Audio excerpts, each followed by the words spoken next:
देशकाल में आज बात करेंगे दिल्ली ब्लास्ट के उस साइड इफेक्ट नौगाम ब्लास्ट की जो दिल्ली ब्लास्ट की तरह ही बेहद खतरनाक निकला।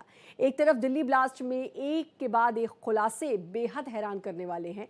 सुरक्षा एजेंसियों के रडार पर 200 डॉक्टर्स बताए जा रहे हैं, तो कुछ गिरफ्तारियां हरियाणा के नूंह से लेकर पश्चिम बंगाल के दिंजापुर तक से हुई हैं। इन्हीं आतंकियों की साजिश के तहत जुटाए गए विस्फोटकों से श्रीनगर के नौगाम थाने में हादसा हो गया और पुलिसकर्मियों समेत 9 लोगों की मौत हो गई।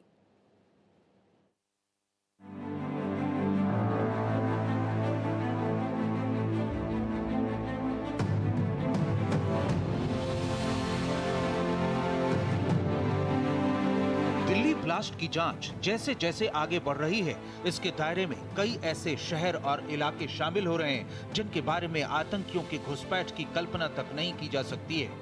एनआईए समेत कई एजेंसियां जो जांच में जुटी हैं, उन्होंने बड़े खुलासे किए हैं। बताया गया है कि आतंकी उमर बम बनाने में माहिर था। उसने 5 से 10 मिनट के अंदर बम ब्लास्ट किया, जिसमें 2 किलो अमोनियम नाइट्रेट का इस्तेमाल किया। फॉरेंसिक टीम को मौके से पतले तार भी मिले हैं और जांच में ये भी सामने आया है कि ब्लास्ट में पेट्रोलियम ऑयल का इस्तेमाल किया गया। डेटोनेटिंग मटेरियल का भी इस्तेमाल हुआ, जिसे उसने कार की बैटरी से जोड़ा था। अब तक ब्लास्ट वाली कार i20 के 60% टुकड़े मिलने से ये खुलासा हुआ है। इसके अलावा आतंकी डॉक्टर मुजम्मिल के मोबाइल की CDR से इसके जैश नेटवर्क से जुड़े होने का शक और गहरा गया है। जांच एजेंसियों के रडार पर 200 से ज्यादा डॉक्टर हैं, जिनकी लिस्ट बना ली गई है और पुलिस इनकी तलाश कर रही है। दरअसल फरीदाबाद के धौज गांव में बनी अल-फलाह यूनिवर्सिटी से 4 डॉक्टर आतंकियों की गिरफ्तारी के बाद सिर्फ इसी यूनिवर्सिटी के 22 डॉक्टर सुरक्षा एजेंसियों के रडार पर हैं। यहाँ 40% डॉक्टर कश्मीरी हैं। पूछताछ और हिरासत में लेने के डर से दिल्ली ब्लास्ट के बाद से ही छात्र अल-फलाह यूनिवर्सिटी छोड़कर जा रहे हैं। शुक्रवार तक लगभग 25% हॉस्टल खाली हो चुका था। इस यूनिवर्सिटी से सबसे पहले आतंकी प्लानिंग की जड़ जमाने वाली लेडी आतंकी डॉक्टर शाहीन 2021 में बतौर प्रोफेसर जुड़ी थी। यहाँ के मैनेजमेंट ने कॉलेज की 6 सदस्यीय फार्माको विजिलेंस कमेटी में उसे अहम पद दिया। उसने ही 2022 में पुलवामा के आतंकी डॉक्टर मुजम्मिल गनी, डॉक्टर उमर नबी, डॉक्टर सज्जाद अहमद को नौकरी दिलाई। सज्जाद को कॉलेज कमेटी का सदस्य बनवाया। शाहीन और सज्जाद का यूनिवर्सिटी में काफी प्रभाव था। इसके अलावा दिल्ली ब्लास्ट से जुड़े एक्शन की बात करें तो अब तक जम्मू कश्मीर के पुलवामा जिले के कोयल गांव में आतंकी उमर नबी का घर ध्वस्त कर दिया गया है। अल-फलाह यूनिवर्सिटी से 3 डॉक्टर, 2 स्टाफ सहित 5 अन्य लोगों को हिरासत में लिया गया है। जांच एजेंसियों ने अल-फलाह यूनिवर्सिटी से 2019 से अब तक के रिकॉर्ड मांगे हैं। फंडिंग की जांच होगी। आतंकियों ने नूह में दुकानों से 20 लाख रुपए में बम बनाने के लिए फर्टिलाइजर और अमोनियम नाइट्रेट खरीदा था। लाल किले के बाहर हुए ब्लास्ट की जांच अब हरियाणा के नूह पर केंद्रित हो रही है। नूह से अब तक 5 लोग हिरासत में लिए जा चुके हैं, जिनमें 3 डॉक्टर हैं। तीनों का फरीदाबाद की अल-फलाह यूनिवर्सिटी से नाता है। आतंकी मॉड्यूल में गिरफ्तार डॉक्टर मुजम्मिल को अमोनियम नाइट्रेट बेचने वाला खाद बीज विक्रेता भी नूह का ही है। एनआईए और फरीदाबाद क्राइम ब्रांच लगातार नूह के अलग अलग इलाकों में छापेमारी कर रही है। इसके अलावा एनआईए ने पश्चिम बंगाल के उत्तर दिनाजपुर जिले से अल-फलाह यूनिवर्सिटी के एक और डॉक्टर जानिशार आलम को गिरफ्तार कर लिया है। पश्चिम बंगाल कनेक्शन सामने आने से ये मामला और गंभीर हो गया है। इसके अलावा पठानकोट से एक सर्जन डॉक्टर राय सहमद भट्ट को भी हिरासत में लिया गया है, जो अभी पठानकोट के व्हाइट मेडिकल कॉलेज में काम करता है। इसके पाकिस्तानी आतंकवादी समूहों के गुर्गों से जुड़े होने का भी शक है। इन सबके बीच धमाके से जुड़ी नई सीसीटीवी फुटेज सामने आई है। तस्वीरें जमीन के करीब 40 फीट नीचे मेट्रो स्टेशन की हैं, जहां तेज कंपन होता है। लोग डर जाते हैं और यहाँ वहाँ भागते दौड़ते नजर आते हैं।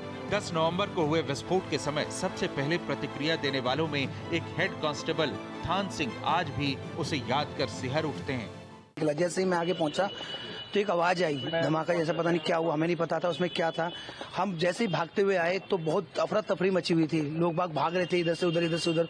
तो काफी लोग नीचे गिरे पड़े हुए थे और पटाखे धमाके होते जा रहे थे, यानी कि पटाखे की आवाज आ रही थी, क्योंकि गाड़ियों में CNG थी कई जगह पर। क्योंकि हमारा कर्तव्य है लोगों की जान बचाना और उनकी सेवा करना। दिल्ली के लाल किला मेट्रो स्टेशन पर धमाके के बाद बंद किए गए गेट नंबर 2 और 3 को अब यात्रियों की सुरक्षा सुनिश्चित करने के बाद फिर से खोल दिया गया है। सुरक्षा जांच पूरी होने के बाद स्टेशन पर सामान्य सेवाएं बहाल कर दी गई हैं, जिससे पैसेंजर्स को बड़ी राहत मिली है। इन सब के बीच दिल्ली ब्लास्ट के बाद फिर से लोगों के लिए लाल किले का मुख्य मार्ग खोल दिया गया और पार्किंग में फंसे वाहनों को वापस किया गया। जिस जगह पर i20 कार का धमाका हुआ था, वहां लगे पर्दे भी अब हटाए जा रहे हैं। धमाके के तुरंत बाद पुलिस और एफएसएल टीम ने इलाके को कॉर्डन कर दिया था और आसपास के मार्गों को बंद रखा गया था। लेकिन वहीं दूसरी तरफ सुरक्षा एजेंसियों की जांच लगातार जारी है। जिस दिन दिल्ली ब्लास्ट हुआ था तब के सीसीटीवी फुटेज में सामने आया था कि I-20 कार जिसमें ब्लास्ट हुआ वो ऐतिहासिक सुनहरी मस्जिद के पास 3 घंटे से ज्यादा समय तक खड़ी थी। धमाके से कुछ मिनट पहले ही ये कार यहाँ से निकली थी, इसलिए अब सुनहरी मस्जिद के पास लगातार सर्च ऑपरेशन किया जा रहा है। इन सब के बीच अचानक शुक्रवार रात 11:22 पर जम्मू कश्मीर के श्रीनगर का नौगाम पुलिस स्टेशन भयानक धमाके से थर्रा गया। ये धमाका इतना तेज था कि चारों तरफ आग फैल गई। कई गाड़ियां इसकी चपेट में आईं। वहीं थाने की बिल्डिंग भी क्षतिग्रस्त हुई। धमाके की ऊंची लपटें आसमान तक उठी। काफी दूरी तक का इलाका कांप गया। इस धमाके में कई लोगों की मौत हुई तो लगभग 30 लोग घायल हुए। इनका 92 आर्मी बेस और SKIMS सौरा हॉस्पिटल में इलाज चल रहा है। दिल्ली ब्लास्ट के महज 5 दिनों के अंदर कश्मीर जैसे संवेदनशील इलाके में इस तरह के धमाके से लोग किसी अनहोनी की आशंका से सहम गए। कितनी जोर से आवाज आई थी? बहुत जोर से आवाज आई थी, खौफनाक आवाज। इससे पहले हमने आज तक इतनी एज है हमारी तकरीबन 50 के प्लस है हम, लेकिन इतनी खौफनाक आवाज हमने कभी नहीं देखी है जितनी मतलब कल हमने देखी। बहुत मकान हिल गए, ऐसा लगा जैसे कि भूचाल आ गया। बस इसी असना में जो आवाज आई तो उसने सारे माहौल को साइलेंट कर दिया और कुछ समझ में नहीं आ रहा था कौन कहाँ जाएगा, कैसे। शीशे टूट रहे थे, आवाज कहीं से नहीं आ रही थी। फैमिली का क्या हाल है? फैमिली का तो हमारे घर में मेरी बीवी है और मेरा लड़का है, तो हम तीनों खड़े हो गए तो हमने देखा कि कहीं से क्या आवाज हुआ, अंदर ही मेरे बाहर में। उसके बाद हम पीछे पुलिस स्टेशन हमारा जहाँ ये हुआ, तो मैंने पीछे से देखा तो वहाँ आग चल रही थी। वहाँ मैंने आवाज सुना है, भाई ये क्या हो गया।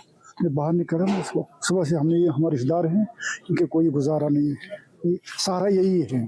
मैं हमको गुजारिश करा गवर्नमेंट से इनको कुछ मुआवजा दीजिए और नौकरी पीछे लगाना, क्योंकि इनको कोई सहारा है। दरअसल धमाका उस विस्फोट में हुआ जिसे डिफ्यूज या निष्क्रिय करने की कोशिश की जा रही थी। ये विस्फोटक हरियाणा के फरीदाबाद से गिरफ्तार डॉक्टर मुजम्मिल के किराए के घर से जब्त किया गया था। जम्मू कश्मीर के डीजीपी नलिन प्रभात ने कहा है कि यह हादसा था सैंपलिंग के वक्त ब्लास्ट हुआ। The handling was being done with extreme caution, with utmost caution by the FSL team. However, unfortunately, during this course, last night around 11:20 p.m., an accidental explosion has taken place. Any other speculation into the cause of this incident is unnecessary.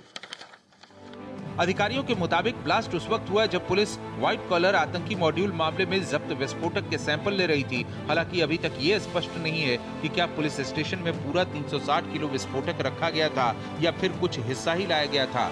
गृह मंत्रालय के मुताबिक बरामद विस्फोटकों को मानक और निर्धारित प्रक्रिया के तहत ही फोरेंसिक और रासायनिक जाँच के लिए सौंपा जा रहा था, तभी यह हादसा हुआ। नौगांव पुलिस स्टेशन की इस FIR संख्या 162/2025 की जांच के दौरान विस्फोटक पदार्थों और रसायनों का एक बड़ा जखीरा बरामद किया गया था। बरामद किए गए विस्फोटकों को लाकर पुलिस स्टेशन नौगांव के खुले क्षेत्र में सुरक्षित रूप से रखा गया था। जांच में शामिल सभी एजेंसियां समन्वित और वैज्ञानिक तरीके से एक साथ काम कर रही है। निर्धारित प्रक्रिया के तहत बरामद रासायनिक विस्फोटकों के नमूने को आगे फॉरेंसिक और रासायनिक परीक्षण के लिए भेजा जा रहा था। भारी मात्रा में विस्फोटकों की बरामदी के कारण पिछले 2 दिनों में यह प्रक्रिया SOP के तहत लगातार जारी थी। विस्फोटों की अस्थिर प्रकृति के कारण इसे एक्सपर्ट निगरानी के तहत सावधानी पूर्वक संभाला जा रहा था। हालांकि उसी के दौरान 14 नवंबर 2025 यानी कि कल रात को लगभग 11:20 बजे अचानक एक्सीडेंटल विस्फोट हुआ।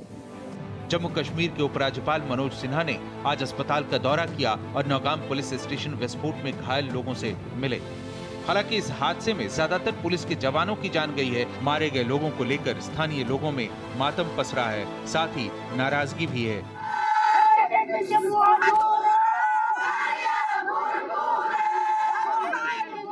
डिफेंस एक्सपर्ट कहते हैं कि ऐसे खतरनाक विस्फोटकों को लेकर बहुत ज्यादा सतर्कता बरती जानी चाहिए। इसमें लगता यही है कि कहीं ना कहीं जो है कुछ मिसहैंडलिंग हुई है, कोई डेटोनेटर वगैरह या तो वो कहीं गिर गया है या कुछ और तरीके से क्या हुआ है कि वो उसमें ब्लास्ट हुआ है, जिसकी वजह से देखिए एक्सप्लोजिव्स का हैंडलिंग करना एक बहुत ही मैं कहूँगा टेक्निकल चीज़ होती है। किस तरीके से उसको हैंडल करना है, किस तरीके से उसको स्टोर करना है, कौन सी चीज़ किसके साथ रखनी है। तो ये लगता है कि टोटल मिसहैंडलिंग हुई है और ये आइंदा जो है जो भी जहाँ से भी रिकवरी होती है उसके अंदर बड़े तरीके से रखना चाहिए उसको कि भाई डेटोनेटर्स अलग होने चाहिए, टाइमर्स अलग होने चाहिए और जब हैंडलिंग करें उसके अंदर तो बड़े तौर तरीके से हैंडलिंग होनी चाहिए ताकि ऐसा कोई घटना दोबारा ना हो। नौगाम पुलिस स्टेशन के पास हुए भीषण विस्फोट और दिल्ली विस्फोटों को लेकर नेशनल कॉन्फ्रेंस के अध्यक्ष फारूक अब्दुल्ला ने गंभीर चिंता तो जताई, मगर साथ ही कहा कि ये घटना कई स्तरों पर सीख देने वाली है। उन्होंने कहा कि दिल्ली ब्लास्ट को लेकर कश्मीरियों पर जिस तरह से उंगलियां उठाई जा रही हैं, वो पहले से ही चिंताजनक हैं। हम लोगों की गलतियां हैं,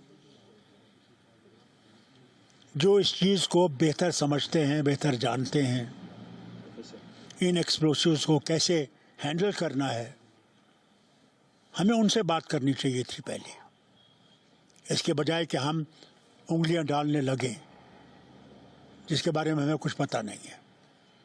उसका नतीजा आपने देख लिया, बेगुनाह और कितना नुकसान बाकी लोगों का हुआ जिनके मकान वहाँ हैं, वो नहीं देखते हैं। ये तो छोड़ दीजिए, जो जिम्मेवार हैं उनसे पूछिए क्यों इन डॉक्टरों को ऐसा क्या हुआ कि इन लोगों को यह रास्ता इख्तियार करना पड़ा। श्रीनगर में हुआ भयानक बम ब्लास्ट उसी विस्फोटक से हुआ जिसे आतंकी डॉक्टरों ने बड़ी तबाही के लिए जमा कर रखा था। यानी आतंकियों का पाप दिल्ली से लेकर श्रीनगर तक तबाही लेकर आया। दिल्ली ब्लास्ट और इसके बाद मिल रहे इसके स्रोतों ने सुरक्षा एजेंसियों को भी हैरान कर दिया है। दिल्ली, हरियाणा, यूपी से होते हुए बंगाल तक इसके जुड़ते तार जब तक पूरी तरह एक्सपोज नहीं हो जाते, खतरा बना रहेगा। Bureau report, Bharat express.